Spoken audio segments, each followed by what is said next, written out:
انا نور، ولو دي اول مره تشوفوني فانا كل مره بتكلم معاكم في توبيك ليه علاقه بازاي نطور من نفسنا وازاي نهتم بنفسنا ونكون احسن. والنهارده هتكلم معاكم في شويه هوايات ممكن تعملوها بدل ان احنا نفضل نسكرول في الموبايل كتير، وممكن مع الوقت دي تبقى سايد هاسل، تبقى حاجه جنب شغلنا، او ممكن نسيب شغلنا خالص زي ما انا عملت ونشتغل الشغلانه. الحلو بقى في الموضوع ان هي بتبقى هوايه وفي نفس الوقت شغل، فانت بتبقى بتعمل حاجه انت بتحبها وفي نفس الوقت انت بتشتغل. غير لما تبقى، يعني انا بالنسبه لي انا صعب عليا قوي ان انا الاوفيس ورك ده حاجه صعبه عليا قوي واستحاله اقدر اتحملها. فلو انتوا زيي ف this is your sign ان انتوا تتعلموا هوايه جديده علشان تسيبوا شغلكم وتشتغلوا الهوايه اللي انتوا بتحبوها. اول هوايه هكلمكم عليها وهي دي اللي انا اشتغلت بيها، اللي هي الرسم بقى على لوحات، رسم على، ممكن ترسموا على فرنتشر، ترسموا على خشب. انا بالنسبه لي برسم على لوحات اكتر حاجه، لوحات اللي هي بتتعلق في البيت. في حاجه برضو تانية اسمها التكستشر ارت، اللي هو اللوحات اللي هي طالعه ترندي دلوقتي، اللي هي البارزه ال 3D، في كذا ستايل منها وكل شويه يطلع ستايل اجدد. فدي اول حاجه. واللذيذ في الموضوع انا نفسي بدي ورك شوبس ان انا بعلم الناس الحاجات دي في يوم واحد، فانتوا اي هوايه ممكن تختاروها ممكن تتعلموها في يوم واحد. ومن ضمن الهوايات يعني اللي انا هقولها لكم كتير، تختاروا هوايه وهتلاقوا اماكن كتير بيعلموها في يوم واحد، وتقدروا بقى ان انتوا خلاص هتبقوا عرفتوا كل الماتيريالز اللي انتوا محتاجينها وازاي تستخدموها وكل حاجه. محتاجين بس ان انتوا تعملوا براكتسنج كتير وتقعدوا تجربوا كتير مع نفسكم لحد ما تظبطوا ان انتوا عاملينها حلو. تبداوا بقى بعد كده تستخدموها as a side hustle، ان انتوا تشتغلوا فيها وتبداوا توروا الناس الشغل بتاعكم ده فيعجب الناس ويشتروه ويبقى ده شغلكم. تاني حاجة اكلمكم عليها وهي الاكسسوارز. في اللي هو حلقان، سلاسل، بريسلتس، غوايش، خواتم.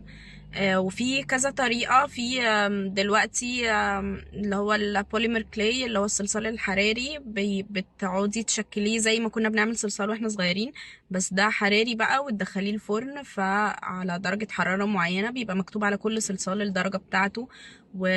وتطلعيه بتلزقيه في الشيب اللي هو بتاع الحلق ده الحلقان. في سلاسل وبريسلتس اللي هم اللي بالخرز، اللي هو بالخيط والخرز، ده اسهل واحد. وفي وبيبقى فيه اشكال حلوه قوي. وفي اللي هو بالتشين، السلاسل اللي هو تقعدوا تعملوا بالسلاسل وتقفلوا وتفتحوا كده. تالت حاجة هي الكي تشينز او المفاتيح، الميداليات المفاتيح او الكفرز بتاعت الموبايل. يعني دي او دي الحاجات دي برضو بتتعمل نفس الكلام، ممكن بألوان، ممكن بصلصال حراري، في ناس بتعملها بالريزن. ايه تاني، الكي تشين برضو نفس الكلام، والبوك ماركس بتاعت الموبايل اللي هي بتحطوا الكتاب في الورقة اللي بتحطوها عشان تعرفوا انتوا وصلتوا لأنهي صفحة في الكتاب. اللي بعد كده وهي اللي انا حاولت فيها كتير بس انا ما حبيتهاش، بس انتوا ممكن تحبوها، اللي هو الكروشيه والتريكو اللي بتعمل بالايد هاند ميد. بس انا يعني حاولت كذا مره وفشلت ان انا اتعلمه، ما حبيتهوش. بس دي حاجه انتوا ممكن تحبوها، ان هو يتعمل حتى حاجات بسيطه. في ناس بتعمل شنط، في ناس بتعمل فيست، في ناس بتعمل سكيرتس، بيعملوا ساعات توك من الكروشيه والحاجات دي. بعد كده اللي هي الاير دراي كلاي، اللي هو الصلصال بيتجاب من المكتبة وبينشف بالهواء، بنقعد بقى نشكله فيه. ممكن تعملوا بيه فازات، تعملوا بيه في ناس بتعمله برضو في الحلقان. في ناس بتعمل الأطباق اللي هي الديكور دي، اللي بنحط مثلا فيها اكسسوارز او بنسيبها ونحط فيها تشوكلتس او كده في الليفينج روم. يعني ليها كذا استخدام. هحط لكم سادس حاجة بعد كده وهي الخياطة، ان انتوا تتعلموا الخياطة وتعملوا بقى، ممكن تعملوا دريسز، تعملوا لبس عامة، بلاوزز، سكيرتس، تنوعوا بقى، تعملوا مثلا لبس أطفال، تعملوا لبس مثلا لفرح، لبس لخطوبة. كل الحاجات اللي بقولكوا عليها دي هتلاقوا لها ريفرنسز كتير قوي على بنترست لو دورتوا. يعني شوفوا انتوا مثلا مهتمين بايه وهتلاقوا حاجات كتير قوي، وهتلاقوا برضو اماكن كتير بتدي ورك شوبس يوم واحد او يومين لو انتوا ما عندكوش وقت يعني. تتعلموا الحاجات دي وهتتعلموا البيزكس كلها والماتيريالز ايه وبتتجاب منين ولو بتتعمل مثلا ازاي تعملوها، هتعرفوا بقى كل التفاصيل دي وتقدروا بقى تبدأوا بعدها، وتبقى دي السايد هاسل بتاعتكم ان انتوا تشتغلوا فيها بعد كده لما تقدروا بالبراكتسنج كده تعملوها حلو. السابعة وهي صناعة الشموع. في ناس كتير قوي بتحب الموضوع ده وبتجيب الشمع وتجيب زيوت عطرية، وفي أماكن كده، في مكان اسمه حارة الشماعين تقريبا، موجود يعني في الأزهر. ده مكان تخصص بس شموع وأنواع الشموع بقى. في نوع مش عارفة مش بيضر بالبيئة وآمن إن انتوا تتنفسوه عادي يعني. في أنواع كتير قوي في الشموع، وبتجيبوا كده زيوت عطرية وبتجيبوا ألوان باودر كده تقدروا تغيروا في لون الشموع. بيقعدوا بقى يعملوا أشكال، ويجيبوا الأشكال اللي هي السيليكون دي ويعملوا مثلا شيبس، عارفين اللي هي بتاعت الشوكليتس اللي هي بنستخدمها في البيكنج دي. بيبقى فيه بقى تقدروا تحطوا جواها الشمع وهو سايح، وتعملوا بقى الشيبس اللي هي بيحطوها فوق القلوب يعني في حاجات كتير قوي في التفاصيل في الشموع دي، برضو ممكن تتعلموها مثلا في يوم لو انتوا حاسين انكم دي حاجة لذيذة وانترستد انكم تتعلموها. الحاجة اللي بعد كده وهي السيراميك، اللي هو الكوبايات السيراميك والاطباق السيراميك. الحاجات دي برضو بتتشكل وتتعمل، وتقريبا بتتحط في درجة حرارة معينة، وبرضو بتبقى بقى بعد كده بيستخدموها، وبتبقى اللي هي الكوبايات اللي طالعة شكلها حلو.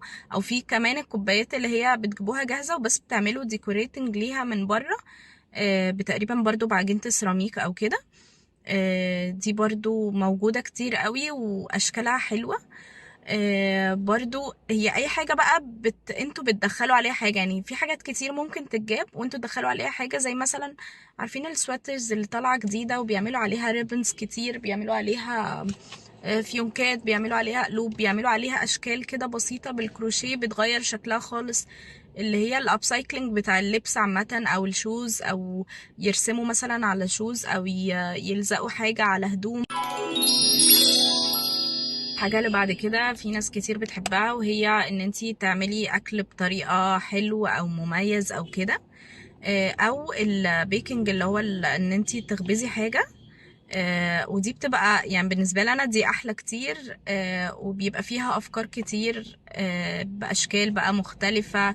التورت اللي هي بتتعمل بأشكال كده ديكوريتد بشكل حلو في العيد ميلاد، الكب كيكس الصغيرة برضو الأشكال.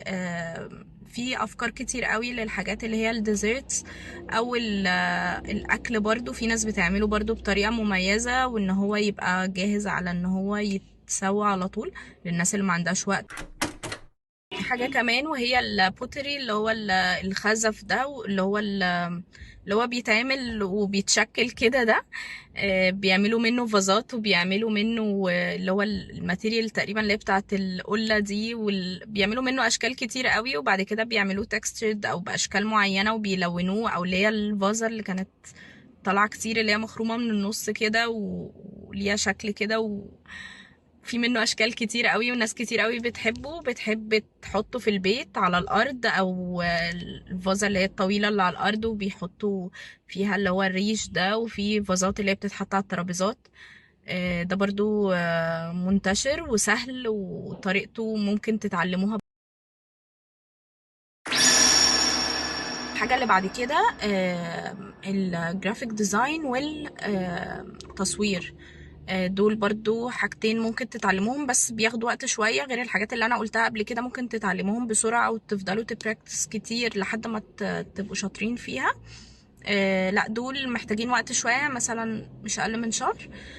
تعلموا جرافيك ديزاين في اللي هو الفوتوشوب والإلستريتور مثلا. تعلموا حاجة معينة فيه وتتخصصوا في حاجة، ان انتوا مثلا بتعملوا لوجوز مثلا بس، او بتعملوا فلايرز بس، تتخصصوا مثلا في حاجة معينة فيه، وده بيبقى احسن لكم ان انتوا تعرفوا حاجة معينة ازاي بتتعمل وتبقوا شاطرين فيها. وطبعا دي حاجات موجودة كتير، ان طول الوقت الناس بتبقى عايزة بيزنس كاردز، فلايرز، عايزين بنحتاج على طول تصميمات اللي هي السوشيال ميديا، الحاجات دي برضو بتبقى حلوة وليها شغل كتير.